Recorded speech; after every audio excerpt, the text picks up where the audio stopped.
Perang 5 hari 5 malam di Palembang. Pertempuran 5 hari di Palembang merupakan peristiwa perlawanan Tentara Republik Indonesia, disingkat TRI, terhadap serangan pasukan tentara Belanda. Pertempuran berlangsung selama 5 hari sejak tanggal 1 hingga 5 Januari 1947. Konflik bermula saat Belanda ingin Palembang segera mengosongkan kotanya. Akan tetapi, keinginan Belanda ditolak oleh seluruh rakyat Palembang. Karena Palembang menolak permintaan Belanda, baku tembak terjadi pada 1 Januari 1947. Setelah 5 hari bertempur, pertempuran antara keduanya berakhir. Keduanya kemudian memilih untuk melakukan gencatan senjata yang berlaku pada 6 Januari 1947. Setelah Perang Dunia II mereda, tentara sekutu melakukan ekspansinya ke berbagai wilayah. Bekas penjajahan Jepang di Indonesia, salah satunya Palembang. Sekutu berhasil sampai di Palembang pada 12 Oktober 1945, dipimpin Letjen Carmichael bersama tentara Belanda. Semakin hari, jumlah pasukan ICA semakin bertambah. Sekutu kemudian meninggalkan Palembang pada 1946, yang kemudian kedudukan mereka di Palembang diserahkan kepada tentara Belanda. Konflik bermula saat Belanda ingin Palembang segera mengosongkan kotanya. Akan tetapi, keinginan Belanda ditolak oleh seluruh rakyat Palembang. Belanda ingin menguasai Palembang karena Palembang merupakan salah satu wilayah strategis Indonesia. Selain itu, Palembang juga kaya akan sumber daya alamnya. Palembang juga berpotensi sebagai pusat pemerintahan, kekuatan militer, dan kegiatan politik maupun ekonomi.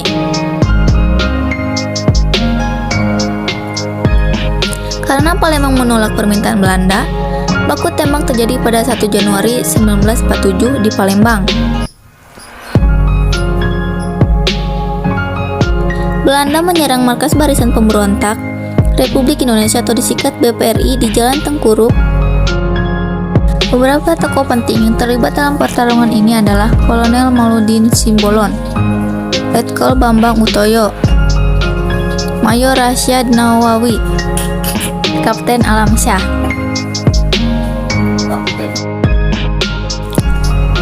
Pada hari pertama setelah menyerang BPRI, para pejuang Palembang menyerbu dan mengepung pasukan Belanda yang bertahan di sektor yang mereka kuasai sebelumnya. Pusat pertahanan Belanda ada di Benteng Kuta Besak, RS Caritas, dan Bagus Kuningan Pelaju. Sedangkan pejuang Palembang tersebar secara merata di setiap tempat pertahanan Belanda. Pertempuran pertama berakhir pukul 5 sore. Namun menjelang malam, pasukan Belanda kembali menyerang menggunakan senjata lapis baja. Serangan ini mengakibatkan beberapa tempat strategis dikuasai oleh Belanda, seperti kantor residen, kantor wali kota, dan kantor pos. Pada hari kedua dan ketiga, Belanda kembali menyerbu pusat pertahanan tentara di area Masjid Agung Palembang. Akan tetapi, serangan mereka berhasil digagalkan oleh pasukan Batalion Geni bersama sejumlah tokoh masyarakat. Sementara itu, dari arah Talang Betutu, pasukan bantuan Belanda yang hendak bergabung ke dalam Masjid Agung berhasil disergap oleh pejuang Palembang yang dipimpin Letu Wahid Ludin. Pada hari keempat, bala bantuan untuk pejuang Palembang tiba dari Lampung yang dipimpin Komando Mayor Nordin Panji serta dari Letjen Harun Sohar. Menjelang hari kelima, setelah kekurangan pasukan logistik dan amunisi, kedua belah pihak kemudian bertemu. keduanya kemudian memilih untuk melakukan gencatan senjata. Indonesia mengirim Dr. Adnan Kapaugani sebagai utusan pemerintahan pusat untuk berunding dengan Belanda. Hasil perundingan menyepakati bahwa pihak Indonesia, pasukan TNI, dan pejuang lainnya akan mundur sejauh 20 km dari pusat kota dan hanya menyisakan ALRI. Sementara itu, polisi dan pemerintahan sipil tetap berada di Palembang. Kemudian dari pihak Belanda, batas-batas pos mereka hanya boleh berdiri sejauh 14 km dari pusat kota. Perang Tidore. Menurut Wikipedia, Kerajaan Tidore adalah kerajaan Islam yang berpusat di wilayah kota Tidore, Maluku Utara, Indonesia. Menurut tradisi, sejarah kerajaan ini memiliki akar yang sama dengan kerajaan Ternate. Pasalnya, Sajati atau Muhammad Nakir yang mendirikan kerajaan Tidore adalah saudara Mansur Malak, pendiri kerajaan Ternate. Kerajaan Tidore kemudian mencapai masa keemasan pada sekitar abad ke-18 pada periode kekuasaan Sultan Nuku. Di bawah kekuasaannya, Tidore berkembang pesat hingga disegani oleh bangsa Eropa. Kedatangan bangsa Eropa dalam rangka mencari rempah-rempah ternyata mampu menyulut pertikaian antara kerajaan Tidore dan kerajaan Ternate. Sejarah kerajaan Tidore menyebutkan bahwa kerajaan Tidore menerima kedatangan Spanyol dengan baik setelah kerajaan Ternate yang menjalin hubungan dengan bangsa Portugis. Mendapati kondisi tersebut, bangsa Spanyol dan Portugis yang berebut kekuasaan juga memanfaatkan kesempatan untuk mengadu domba kerajaan Tidore dan kerajaan Ternate. Meski demikian, pengaruh negara Eropa akhirnya mampu dipahami oleh kedua kerajaan, sehingga mampu mengusir bangsa Portugis dan Spanyol yang ingin memonopoli perdagangan. Namun persaingan kerajaan Tidore dan kerajaan Ternate bahkan semakin memanas dalam hal perdagangan. Kerajaan Tidore bahkan menguasai wilayah Maluku bagian timur dan pantai Papua.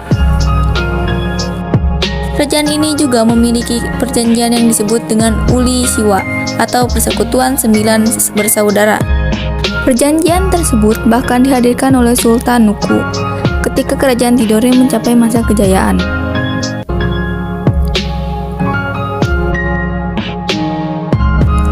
Pos mulai meluaskan kekuasaannya ke Tidore.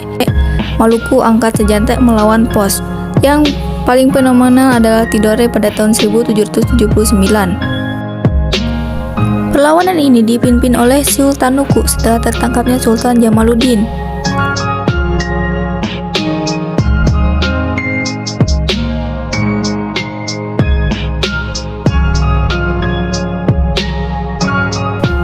Sultan Nuku melakukan dengan kekuatan senjata dan strategi politik Divide et Impera. Sama dengan taktik yang dilakukan bangsa Barat untuk melawan Belanda. Cara yang dilakukan adalah dengan cara menghasut orang Inggris untuk mengusir Pos.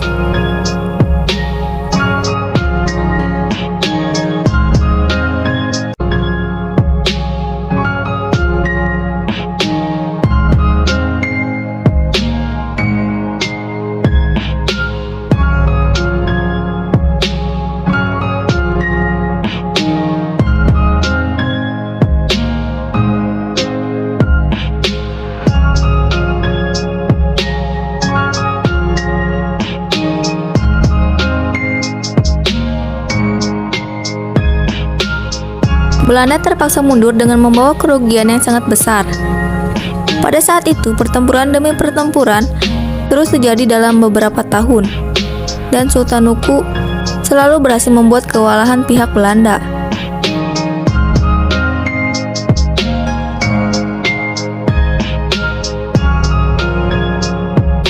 Kesultanan Tidore mencapai puncak kejayaan pada masa pemerintahan Sultan Nuku. Sultan Nuku dapat menyatukan Ternate dan Tidore untuk bersama-sama melawan Belanda yang dibantu Inggris. Belanda kalah serta terusir dari Tidore dan Ternate. Sultan Nuku memang cerdik, berani, ulet, dan waspada.